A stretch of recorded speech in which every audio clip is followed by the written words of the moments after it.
Hello students, once again you're most welcome to your favorite YouTube channel US classes and this is Vikram Rathore और math teacher. और बेटा आज का हमारा जो सेशन है वो क्लास 10th मैथ्स के स्टूडेंट्स के लिए होने वाला है। और आज के सेशन में हम लोग इंट्रोडक्शन ऑफ क्वाड्रेटिक इक्वेशन पढ़ेंगे, यानी क्वाड्रेटिक इक्वेशन क्या होता है इसके बारे में हम लोग जानेंगे। और उसके बाद हमारी जो एनसीईआरटी की एक्सरसाइज 4.1 है उसको भी हम सॉल्व करने वाले हैं आज के वीडियो लेक्चर में। तो चलिए सबसे पहले हम जानते हैं कि क्वाड्रेटिक इक्वेशन क्या होता है ना। सबसे पहले हम यहाँ पर क्वाड्रेटिक इक्वेशन की जनरल फॉर्म, यहाँ पर जनरल फॉर्म लिखेंगे, ठीक है ना, कि क्वाड्रेटिक इक्वेशन हमारी कैसी दिखनी चाहिए, है ना, वो हम लिखने वाले हैं यहाँ पर। क्वाड्रेटिक इक्वेशन यहाँ पर ax² plus bx plus c equal to 0, ये हमारी क्वाड्रेटिक इक्वेशन की जनरल फॉर्म होती है। This is a quadratic equation in variable x, है ना, ये भी ध्यान रखना है आपको, इन वेरिएबल x, ये x वेरिएबल में हमारी क्वाड्रेटिक इक्वेशन है। और यहाँ पर हमारे जो ABC होते हैं बेटा, है ना, ABC ये रियल नंबर होते हैं, ABC ये हमारे रियल नंबर होते हैं। एंड मोस्ट इंपोर्टेंटली ये हमारे रियल नंबर्स होते हैं। And a is not equal to 0, यानी a हमारा जो है वो 0 के इक्वल नहीं होना चाहिए, क्योंकि अगर हमारा a 0 हो जाएगा तो x² का टर्म 0 हो जाएगा। उस कंडीशन में फिर हम bx प्लस c हमारी जनरल फॉर्म हो जाएगी, और bx प्लस c हम समझ सकते हैं कि ये लीनियर इक्वेशन होगी, हमारी क्वाड्रेटिक इक्वेशन नहीं होगी। इसी बात को अगर बेटा हमें दूसरी तरीके से समझना हो, ठीक है ना, इसी बात को अगर हमें दूसरी तरीके से समझना हो तो हमने क्या लिखा यहाँ पर, px इक्वल टू 0 लिखा, है ना। और px अगर क्वाड्रेटिक पॉलिनोमियल है, यहां पर आप समझिए जरा, जनरल फॉर्म को हम इस तरह से भी रिपीट, वैसे तो ये जनरल फॉर्म आप याद रखिएगा, ये मोस्ट इंपोर्टेंट है आपकी, है ना। अगर कोई भी इक्वेशन हमारी इस फॉर्म में लिखी हुई है, अगर हम इससे कंपेयर कर सकते हैं तो फिर हम बोलेंगे वो हमारी क्वाड्रेटिक इक्वेशन हो जाएगी। अब इसी बात को अगर मुझे दूसरे तरीके से बताना हो आपको, तो यहां पर हमने लिखा px equal to 0 where px is a quadratic polynomial, है ना। पॉलिनोमियल के बारे में डेफिनेटली आपने बेटा जो है वो पॉलिनोमियल के बारे में डेफिनेटली क्लास 9 में पढ़ा होगा। यहाँ पर लेफ्ट साइड में जो pl है, वो px है, ये क्वाड्रेटिक पॉलिनोमियल है ऑफ डिग्री 2, ठीक है ना। अगर हम किसी भी क्वाड्रेटिक पॉलिनोमियल को इक्वल टू 0 लिख देते हैं तो फिर वो हमारी क्या हो जाएगी, क्वाड्रेटिक इक्वेशन हो जाएगी। हम इस तरह से तरीके से भी इस चीज को बोल सकते हैं ना। और दूसरी इंपॉर्टेंट चीज ये है कि अगर जैसे अगर हम बात करें एग्जाम्पल की, हमने यहाँ पर एक एग्जाम्पल लिखा 3 माइनस 2x² इक्वल टू 0, है ना। बड़ी आसानी से बोल सकते हैं कि ये हमारा क्या है, यहाँ पर क्वाड्रेटिक पॉलिनोमियल है ना, क्वाड्रेटिक पॉलिनोमियल है ना। और इक्वल टू ये 0 लिखा हुआ है, तो क्या ये क्वाड्रेटिक इक्वेशन होगी? डेफिनेटली यहाँ पर ये क्वाड्रेटिक इक्वेशन होने वाली है, ठीक है ना। इसको हम क्वाड्रेटिक इक्वेशन बेटा बोल सकते हैं, ये हमारी क्वाड्रेटिक इक्वेशन हो जाएगी, है ना, डेफिनेटली। लेकिन अगर हमें इसको स्टैंडर्ड फॉर्म में लिखना है, अगर आपको, तो स्टैंडर्ड फॉर्म में लिखने के लिए जो वेरिएबल x होता है उसको हमें, वेरिएबल x की जो पावर होती है उसको डिसेंडिंग ऑर्डर में लिखना पड़ता है। फॉर एग्जांपल अगर हमें इसी की बात करते हैं तो 3 माइनस 2x² में जो x वेरिएबल यहाँ पर दिख रहा है और इसकी बड़ी पावर 2x2 हो जाएगा यहाँ पर माइनस, और ये फिर उसके बाद प्लस 3 आएगा इक्वल टू 0। ये इसकी क्या है, स्टैंडर्ड फॉर्म होने वाली बच्चों, इसका हमें ध्यान रखना है, ठीक है ना। बहुत सिंपल सा इंट्रोडक्शन इसका था, ये स्टैंडर्ड फॉर्म हो जाएगी। स्टैंडर्ड फॉर्म में जो वेरिएबल होता है उसकी जो पावर होती है उसको डिसेंडिंग ऑर्डर में लगाना पड़ता है। Descending order in the sense कि सबसे बड़ी पावर फिर उससे छोटी पावर लगाना पड़ता है। यहाँ पर आप देख रहे होंगे कि एक्स का टर्म नहीं है यहाँ पर, है ना। तो एक्स का टर्म तब नहीं होगा जब हमारा b 0 होगा, है ना। तो इसमें पहले से ही आपको आइडेंटिफाई बता दिया गया है कि ABC जो है वो रियल नंबर्स होते हैं, बट a 0 नहीं होना चाहिए, b और c 0 हो सकता है। अगर हम दूसरे एग्जांपल्स की बात करें यहाँ पर, तो बड़ी आसानी से आप इसको समझ सकते हैं दूसरे एग्जांपल्स को, कि हमने क्या किया यहाँ पर 5x² minus 3x equal to 0 ये लिखा हुआ है। आप दो तरीके से इसको देख सकते हैं। यहाँ पर ये क्वाड्रेटिक पॉलिनोमियल है, डेफिनेटली क्वाड्रेटिक पॉलिनोमियल है, इक्वल टू 0 लिखा हुआ है, यस, तो ये हमारी क्वाड्रेटिक इक्वेशन हो जाएगी, पहली चीज। दूसरी बात, यहाँ पर ये स्टैंडर्ड फॉर्म में भी लिखा हुआ है क्योंकि सबसे बड़ी पावर उससे छोटी पावर है, ठीक है ना। दूसरी इंपॉर्टेंट चीज आपको ये ध्यान रखनी है। तीसरी चीज आपको ध्यान देनी है इसमें कि कांस्टेंट टर्म नहीं है, तो कांस्टेंट टर्म को हम यहाँ पर c से रिप्रेजेंट करते हैं। तो अगर कांस्टेंट टर्म नहीं है बेटा, इट मींस c 0 है। तो क्या c 0 हो सकता है? बिल्कुल हो सकता है। तो c 0 हो गया यहाँ पर, तो कोई प्रॉब्लम नहीं है, हम इसको क्वाड्रेटिक इक्वेशन बोल सकते हैं। नेक्स्ट हम एग्जांपल लेंगे, सिर्फ हमने लिखा 2x² इक्वल टू 0, है ना, 2x² इक्वल टू 0। यहां पर देखिए, क्या हम इसको क्वाड्रेटिक पॉलिनोमियल बोल सकते, सॉरी क्वाड्रेटिक इक्वेशन बोल सकते हैं क्या? बिल्कुल। आप देखिए लेफ्ट साइड में क्या ये क्वाड्रेटिक पॉलिनोमियल है, बिल्कुल ये क्वाड्रेटिक पॉलिनोमियल है। और किसी भी क्वाड्रेटिक पॉलिनोमियल को इक्वल टू अगर हम 0 लिखते हैं तो वो क्वाड्रेटिक इक्वेशन हो जाएगा, पहली चीज। दूसरी इंपॉर्टेंट चीज आपको ध्यान रखनी है कि इसमें एक्स का टर्म और कांस्टेंट नहीं है, यानी इसमें 3 टर्म्स होते हैं, एक्स स्क्वायर का टर्म, एक्स का टर्म और कांस्टेंट टर्म, ठीक है ना।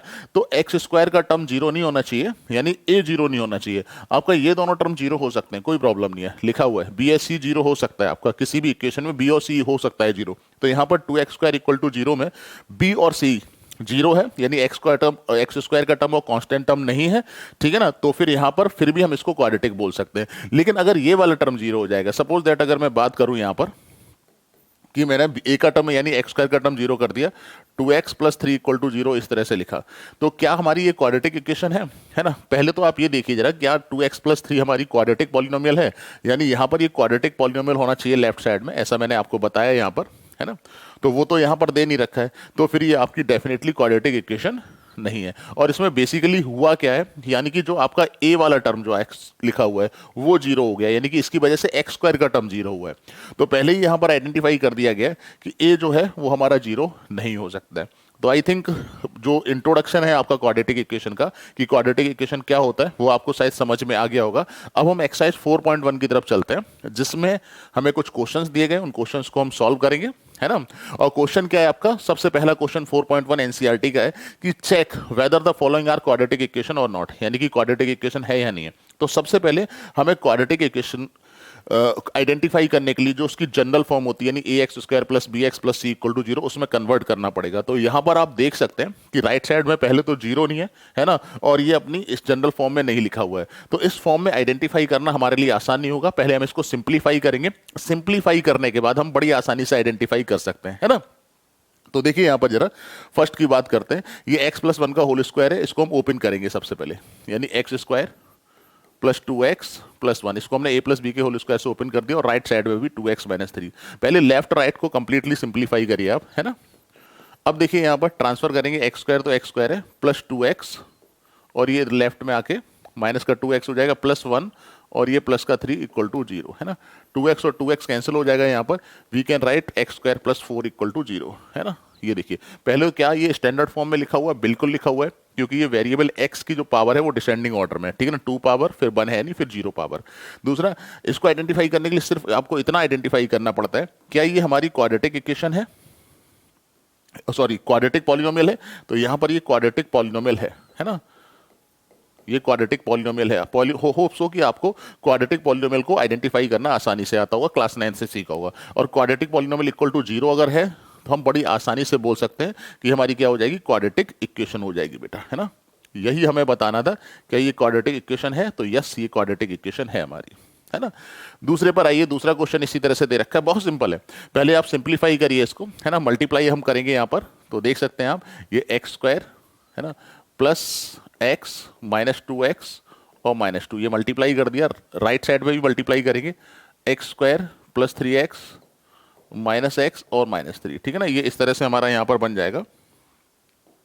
अभी देखिए हम x² को x² से कैंसिल कर सकते हैं, ठीक है ना, प्लस का x² प्लस का x², ये -x -2 और इक्वल टू 2x -3, ठीक है ना।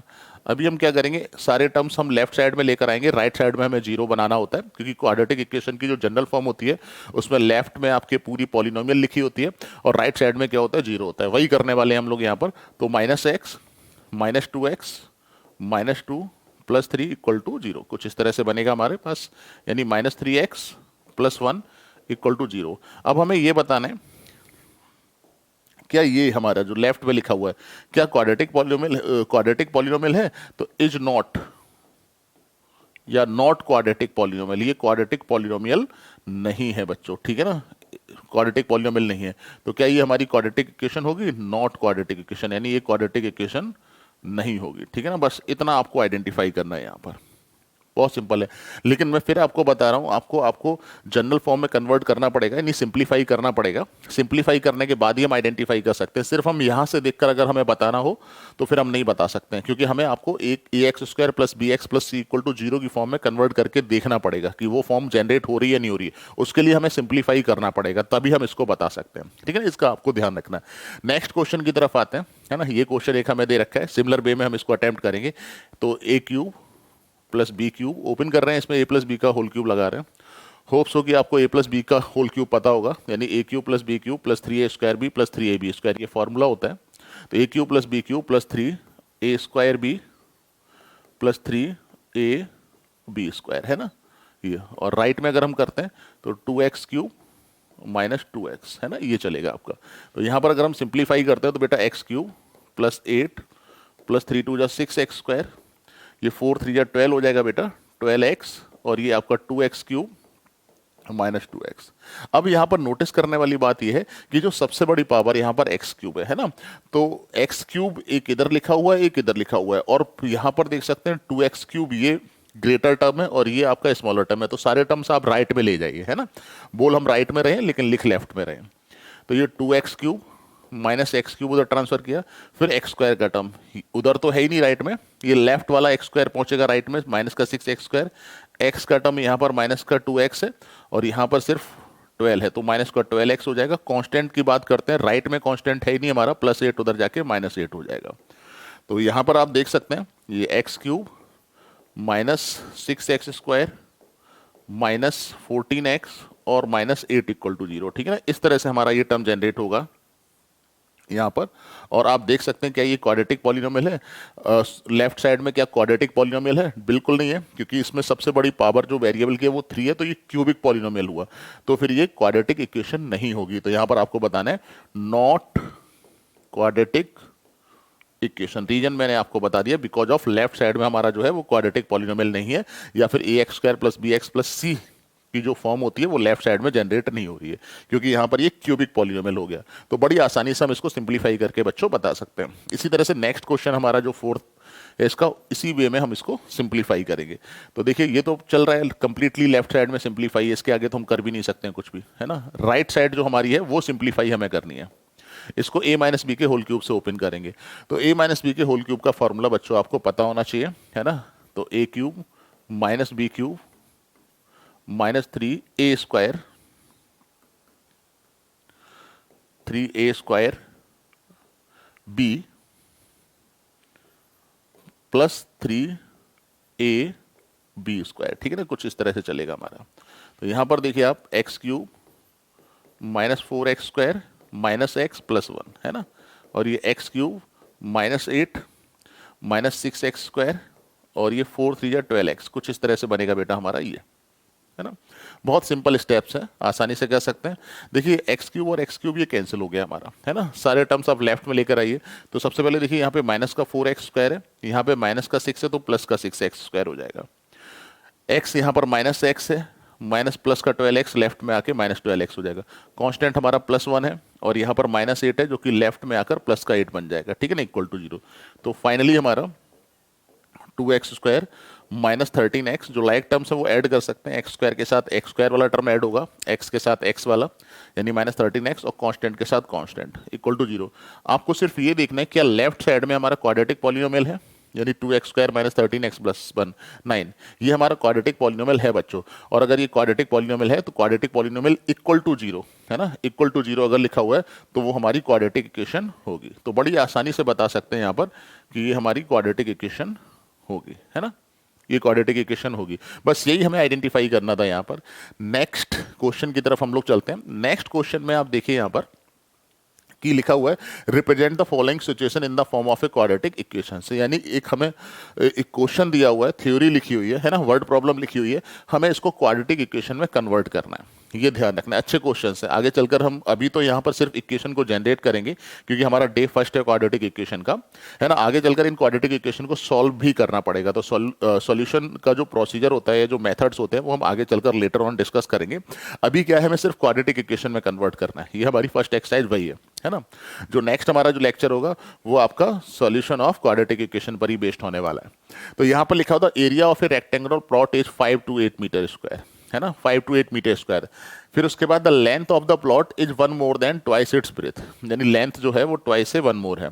फिर लिखा हो we need to find the length and breadth of the plot, हमें लेंथ और ब्रेथ जो है वो फाइंड करनी है। तो सबसे पहले हम दो चीजें करेंगे बेटा यहाँ पर। अगर आपको पता हो तो क्वाड्रेटिक इक्वेशन में सिर्फ एक ही वेरिएबल होता है ना, एक वेरिएबल होता है हमारा। पहली चीज तो आपको तो कोशिश करिए कि अगर आप एक ही वेरिएबल को यहाँ पर इंट्रोड्यूस कर पाए, है ना, तो एक वेरिएबल ही रखिएगा, दो वेरिएबल लेट मत करिएगा। हाँ, कहीं कुछ क्वेश्चन में ऐसी सिचुएशन फंस रही है जहां पर हम दो वेरिएबल लेट करना ही करना पड़ेगा जहां पर हमें, तो वहां पर आप दो वेरिएबल करिएगा। जब हम सिंप्लीफाई करेंगे तो उसके बाद भी हमारी अगर क्वाड्रेटिक इक्वेशन का कॉन्सेप्ट उस क्वेश्चन में यूज हो रहा होगा तो फाइनली हमारी क्वाड्रेटिक इक्वेशन बन जाएगी, है ना। तो पहले मैं आपको सजेस्ट कर रहा हूं कि अगर आप कोशिश कर सकते हैं वन वेरिएबल के लिए तो वन ही वेरिएबल रखिए।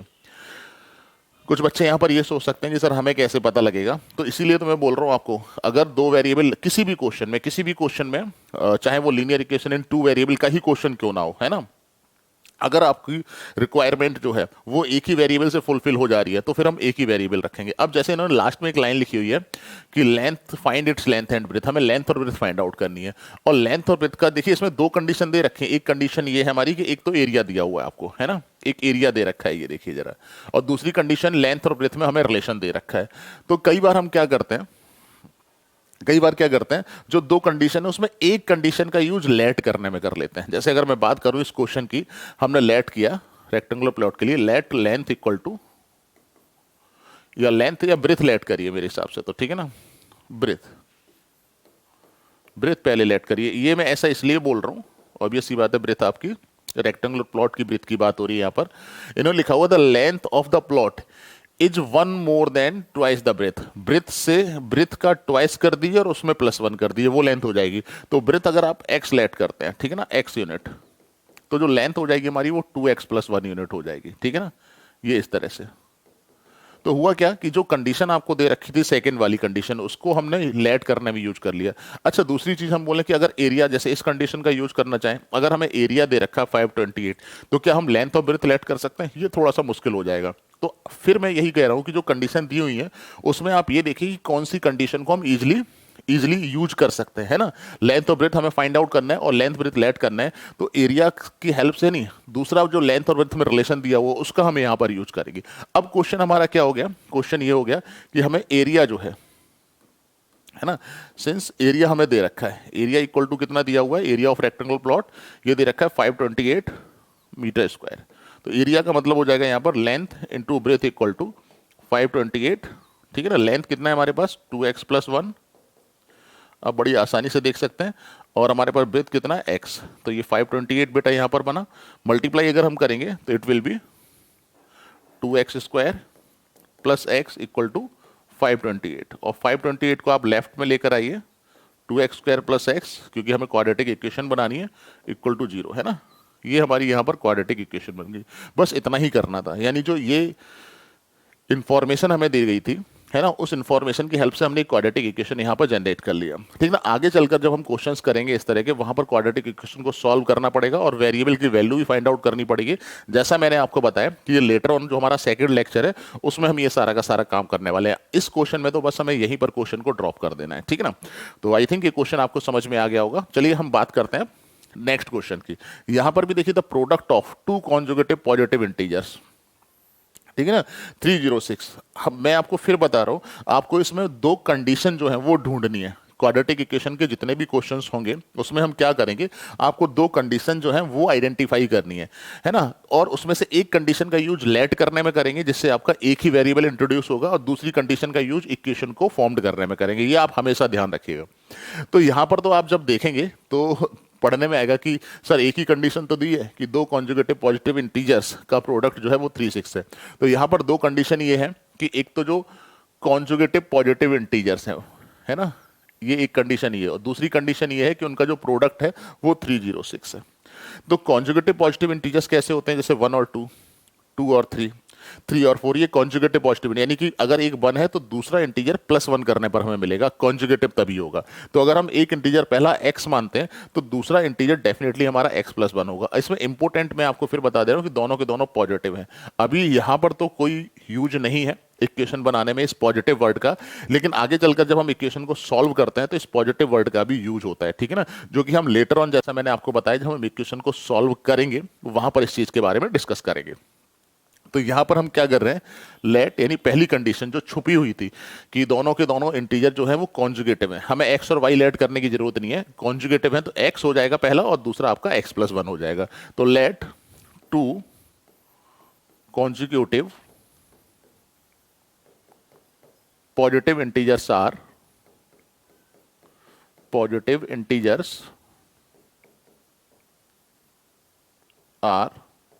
X and X plus one, X and X plus one, पहली चीज, ठीक है ना। अब अकॉर्डिंग टू क्वेश्चन है ना, जो सेकंड कंडीशन कि दोनों का जो प्रोडक्ट है यानी एक्स और एक्स प्लस वन का जो प्रोडक्ट है वो कितना है बच्चों 306, है ना। अब हम मल्टीप्लाई करेंगे इसमें एक्स स्क्वायर प्लस एक्स, 306 को आप लेफ्ट में ट्रांसफर करिए क्योंकि क्वाड्रेटिक इक्वेशन बनाने के लिए राइट में हमें क्या करना होता है, जीरो बनाना होता है। यही हमारी फाइनल क्वाड्रेटिक इक्वेशन है। बहुत ज़्यादा सिंपल था, है ना, बहुत ज़्यादा सिंपल था, बड़ी आसानी से इस क्वेश्चन में आपको सिर्फ इतना ही करना है। चलिए नेक्स्ट क्वेश्चन की तरफ आते हैं।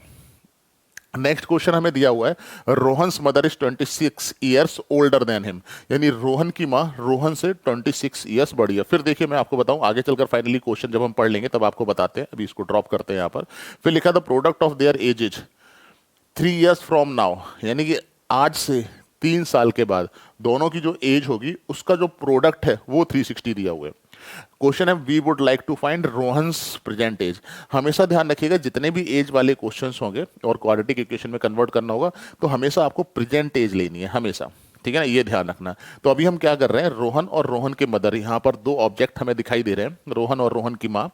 तो यहाँ पर रोहन और रोहन की माँ की एज जो है प्रेजेंट एज आपको लेट करनी पड़ेगी क्योंकि हमें फाइनली जो प्रोडक्ट करना है वो रोहन और रोहन की मदर की एज का प्रोडक्ट करना है अब से 3 साल के बाद।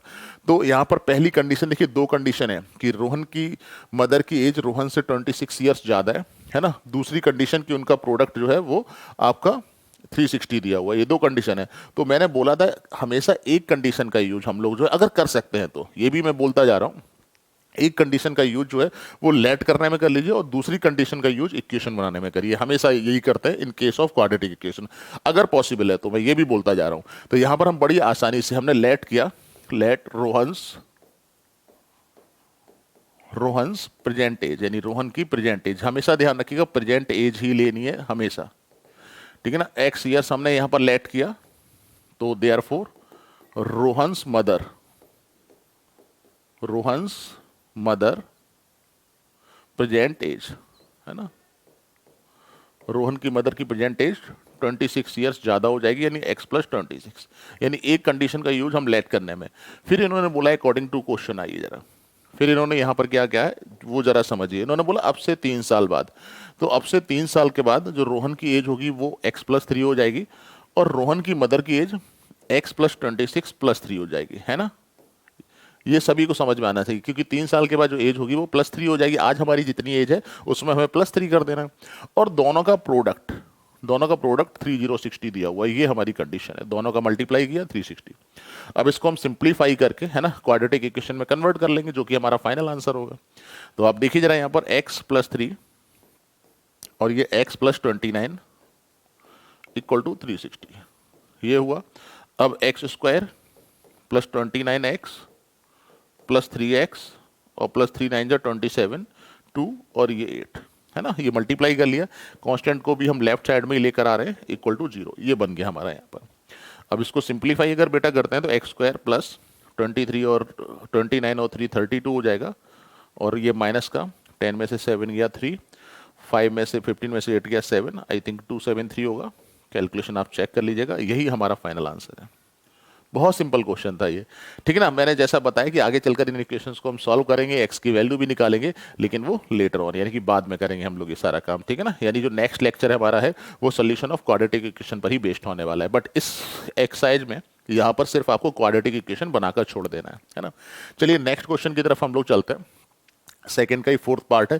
अच्छा क्वेश्चन है ये, ठीक है ना। इक्वेशन देखिए हम कैसे बनाएंगे, ये भी क्वेश्चंस हमें आगे चलकर मिलेंगे बच्चों, ठीक है ना। इस तरह के क्वेश्चंस हमें क्वाड्रेटिक इक्वेशन में या वर्ड प्रॉब्लम में मिलेंगे जहां पर हमें क्वाड्रेटिक इक्वेशन बनानी होगी और उसको सॉल्व करना भी होगा, ठीक है ना। तो वो देखिए जरा, इसमें लिखा हुआ है train travels a distance of 480 kilometre at a uniform speed, यानी कोई भी एक ट्रेन है 480 किलोमीटर की डिस्टेंस यूनिफॉर्म स्पीड से कवर करती है।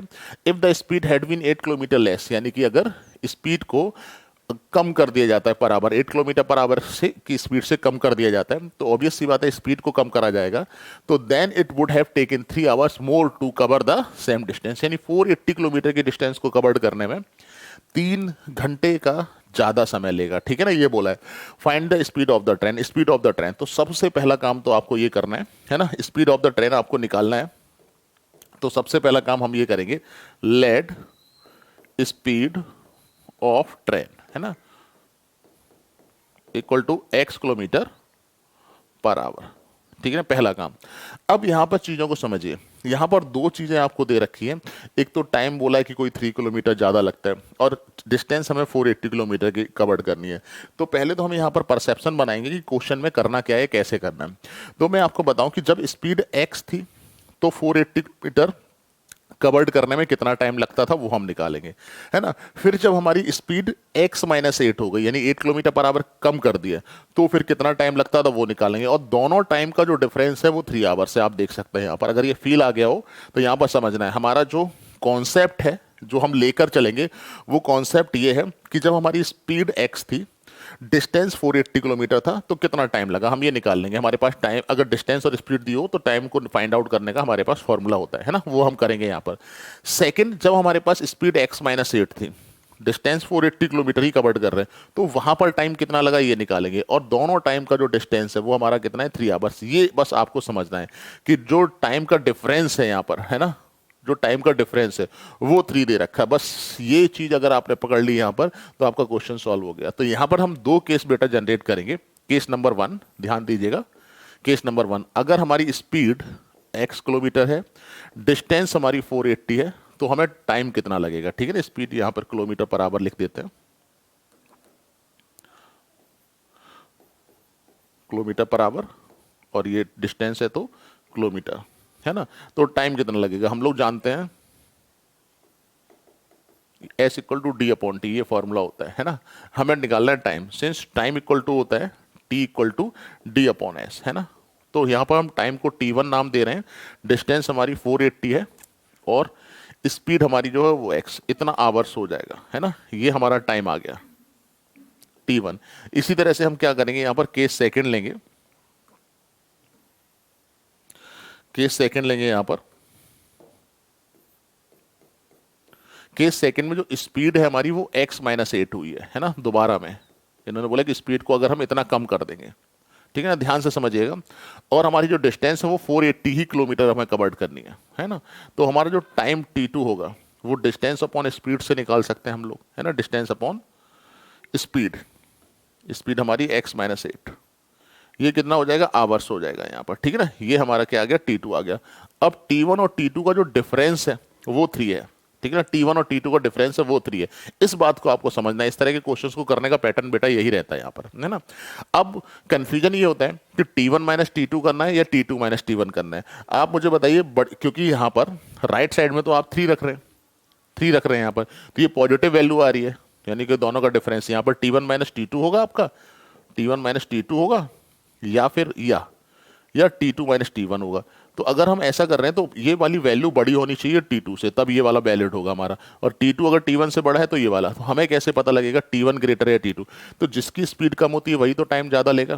तो स्पीड कौन सी कम है, देखो जरा आप, स्पीड x-8 कम है, तो ये T2 टाइम जो है वो छोटा होगा, सॉरी T2 टाइम जो है बड़ा होगा, है ना। स्पीड कम है तो टाइम ज़्यादा लेगा, इसकी स्पीड ज्यादा है तो ये टाइम कम लेगा। तो T1 जो है वो T2 से छोटा है, इसका ध्यान रखना। तो हमारा वैलिड होगा T2 - T1, इसका ध्यान रखना है। ये थोड़ा सा यहाँ पर आपको दिमाग लगाना पड़ेगा। अगर ये गड़बड़ किया तो फिर आंसर भी आपका गलत आएगा। तो सिंस आपका जो है वो T2 - T1 इक्वल टू ये 3 यहाँ पर आ गया, है ना। T2 - T1 equal to 3। तो देयरफॉर T2 हमारा जो है वो 480 हो जाएगा, 480 अपॉन x-8। और T1 की अगर हम बात करते हैं 480 अपॉन x इक्वल टू 3, है ना। इसको हम सिंप्लीफाई करेंगे, जो भी आपका पैटर्न होता है, प्रोसेस होता है, और फिर उसके बाद क्वाड्रेटिक इक्वेशन बनाएंगे। तो यहाँ पर देखिए, मैं करके भी दिखा देता हूँ। 480 आपका कॉमन हुआ यहाँ पर, ब्रैकेट में बचेगा 1 अपॉन x-8 और -1 अपॉन x इक्वल टू 3, है ना। तो ये देखिए कैंसिल भी हो जाएगा हमारा ये, जस्ट मिनट, ठीक है। ये देखो 3 × 3 और 3 × 1 = 3, 3 × 6 = 3, 160। अब ब्रैकेट के अंदर आप एलसीएम लीजिए, x - x-8, और ये x - 8 कुछ इस तरह से बना, इक्वल टू 1, है ना। x से x आई थिंक ये कैंसिल भी हो जाएगा, तो 160 और न्यूमरेटर में 8 अपॉन x² - 8x, ये हमने डिनोमिनेटर में मल्टीप्लाई कर दिया। क्रॉस मल्टीप्लाई करेंगे, 8 का 0 इसके साथ होगा, 160 के साथ 8 0, 8 6 = 48, 8 1 = 8, 12 आ जाएगा आपका ये, और ये x² - 8x, है ना। कांस्टेंट को आप राइट में ले जाएंगे तो x² - 8x - 1280 अपॉन जीरो, ठीक है ना। ये हमें इस तरह से एक क्वाड्रेटिक इक्वेशन यहाँ पर मिल जाएगी। फिर इसको अगर हम सॉल्व कर लेंगे, एक्स की वैल्यू निकाल देंगे, तो final speed of the train भी लिख सकते हैं। इस तरह के क्वेश्चन हम लोग जो है आगे पढ़ेंगे। तो होप्स हो कि किस तरह से हम क्वाड्रेटिक इक्वेशन जनरेट करते हैं वो हमें समझ में आ गया। क्वाड्रेटिक इक्वेशन क्या होती है ये समझ में आ गया। और अगर वीडियो अच्छा लगा हो तो इसको बेटा लाइक करना बिल्कुल मत भूलिएगा। चैनल पर नए हैं तो चैनल को सब्सक्राइब करिएगा। Now thank you to all of you for watching this. Thank you.